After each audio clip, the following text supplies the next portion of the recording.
I-Kaizer Chiefs isingenelwe ngamagoli amaningi ku-Betway Premiership kuze kube manje kule sizini, okushiya umqeqeshi uNasruddin Nabi nokukhetha okubalekile okumele akwenze ngaphambi komdlalo wabo nePolokwane City ngesonto. Njengoba iphini likakapteni u-Anaso Miguel belimisiwe, uNabi ukhetha uGiven Msimangu ukuthi athathe indawo yakhe nozakwabo uRashwin Dodlo obedlala enkabeni yenkundla. Kodwa-ke lokhu kuhlanganisa akubanga namandla kangako njengoba i-Kaizer Chiefs idedela amagoli amathathu emidlalweni emibili edlalwe nguMsimangu.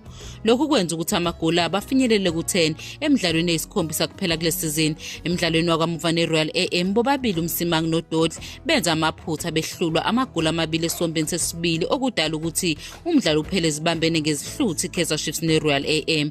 Kuze kube manje kule sizini i-TS Galaxy, Marumo Gallants, Cape Town City neRichards Bay FC kuphela sebengenelwe amagoli amaningi njenge-Kaizer Chiefs. Njengoba amakhosi elungiselela umdlalo wawo ka-8 we-league, uNabi kumele anqume ukuthi uMsimangu uzoyigcina yini indawo yakhe ohlwini, ikakhulukazi njengoba uMiguel esekhona ngemuva kokudonsa isigwebo sekhadi elibovu alithola bebhekene neMamelodi Sundowns ngaphambi kwekhefu leFIFA.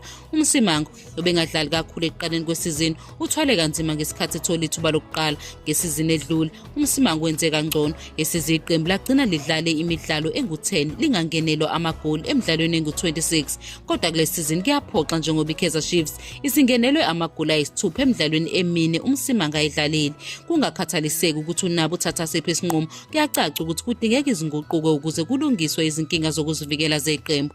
Noma izinto zingase zibe zimbi kakhulu eqenjini elingazange liqede ku-top 8 ngesizini edlule, ukulibeka ngembabe lokuthi ngesizini edlule i-Kaizer Chiefs yangenelwa amagoli amane kuphela ngemuva kwemidlalo eyisikhombisa. uMsimangu noDihlokwe kuyibona ama-central defender.